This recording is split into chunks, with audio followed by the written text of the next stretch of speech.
So this film, basically, I mean, I'll have to take it back to the real life Najib. It all started from the life that a man actually lived. This film is based on a real story.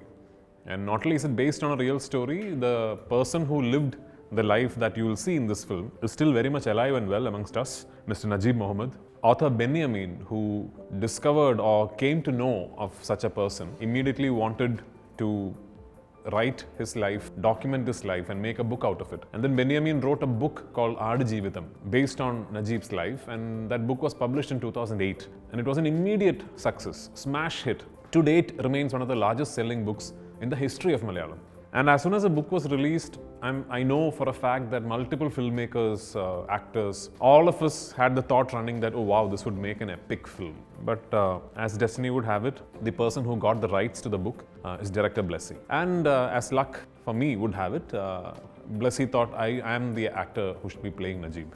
So that's how the idea behind the film came into existence. It's quite a long story because Blessy and me shook hands and decided that we are going to do the film in early 2009. So yeah, it's been quite a long journey. So yes, from 2008, where Blessy managed to get the rights to the book, to 2024, as we speak, few days prior to the release, it's been a 16-year-long journey. Even back in 2008, 2009, when Blessy first spoke to me about his vision for the idea of Aadjeevitam as a film, it was very big and grand. He always wanted to make this film in this huge canvas, go to real locations and shoot and make it look as organic as possible. So back in 2009, the kind of money, the kind of budget that would be required to pull off something like this was unthinkable, at least from Malayalam. You have to remember that, I'm talking about a period in time where Pan-India did not exist. So, the whole terminology called Pan-Indian cinema had not yet been invented. So it was quite a challenge for Blessy and me to be able to put a business model in place where we could think of doing a film. It took 10 years. A lot of things changed, fortunately, in those 10 years. Cinema changed in general. Malayalam cinema in particular went through a transformation in terms of how we monetize our revenue streams, etc. And finally in 2018, even though it still remained, as it does today, a very, very big financial risk, we were able to start shoot. So 2018 we started shooting. We first shot the portions for which I put on a lot of weight. So the idea was, since the character required a physical transformation, that I would first put on a lot of weight and then lose the weight so that the change would seem all the more drastic. So I put on a lot of weight and we shot all those portions. First in Kerala, then we went to Jordan and shot the desert portions where I was required to look fat. And then we stopped shoot, and the idea was that I will be given about 7 to 8 months to lose as much weight as I can. And I ended up losing way more than I anticipated. I ended up losing 31 kilos and I looked like a different person, which you will see in the film. And we went back to Jordan early 2020 and we started shoot on the slim portions in the desert. But unfortunately, few days into the shoot, COVID-19 struck the world and the shoot had to be stopped and everything came to a standstill. We were stuck, the whole crew was stuck in Jordan in the middle of a desert for almost 3 months till we managed to get a repatriation flight and came back to India. At that point in time, Blessy and me, we had no idea what was ahead. We didn't know what was on the other side of the pandemic. We didn't know if we could ever be if we would ever manage to regroup and finish the film. And it was quite heartbreaking because by then we had already invested so much of time, effort, money, everything into the film. But thankfully, although the suspension in shoot was almost 1.5 years, we managed to regroup, go back to Algeria, shoot the escape portions of the film. Then we came back to Jordan. We shot what we could not shoot in 2020. Then finally we came back to Kerala. We did a patchwork of a couple of scenes that had to be shot inside a set. And the film finished its shoot in 2022. And then there was this extensive post-production schedule because we were very, very keen on making sure that this would always remain a zero-compromise film. So every facet of the post-production process, from sound to music to VFX to color grading, everything took a lot longer than it usually does for a film. But the time and the skill and the effort and the money, I believe, can be seen on the screen. Anyway, finally, as we are sitting here, 16 years later, 2024, 28th of March, the film is hitting the screens, cinemas across the world. I couldn't be happier. Looking forward to it. So when Blessy and me set out to make this film, obviously there were a lot of suggestions, a lot of opinions on how this could be done in the most efficient manner. And you have to realize that when you're talking of a 16-year-long journey behind one film, even the technology associated with filmmaking has undergone quite a few changes in that time period. So as we started shoot in 2018, we did have the option of thinking of this as a studio film, you know.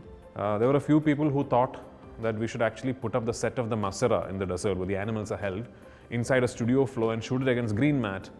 And that would be the easier, faster, cheaper, more efficient way to make this film. But one thing Blessy always had in mind was that he wanted to shoot this film in the most organic way possible, to go to the real locations, to make sure that the elements and the actors and the animals all interact with each other. And he wanted the film to be as real as possible. And that entailed a lot of effort and money. And also shooting in a topography like a desert involves taking into account multiple factors that are beyond our control, like light, weather, climate. Blessy even went to the extent, Blessy and Sunil, our cinematographer, even went to the extent of charting each scene and deciding, okay, this scene has to happen within the story at this particular time of the day. So then there were multiple scenes, like say for example a sunrise scene.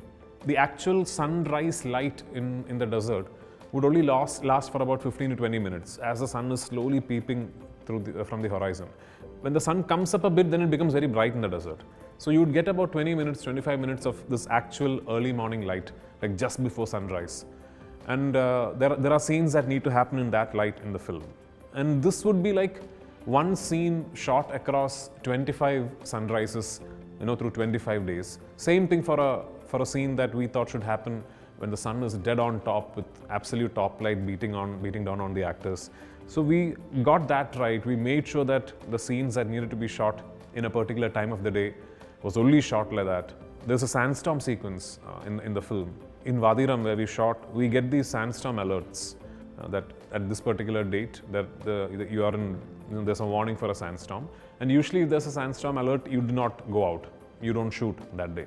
But you know, the filmmaker that Blessy is, when we got this entire dates of potential sandstorm alerts in Vadiram, Blessy started thinking in terms of how can we shoot in the real sandstorm. I don't know if anybody's done that.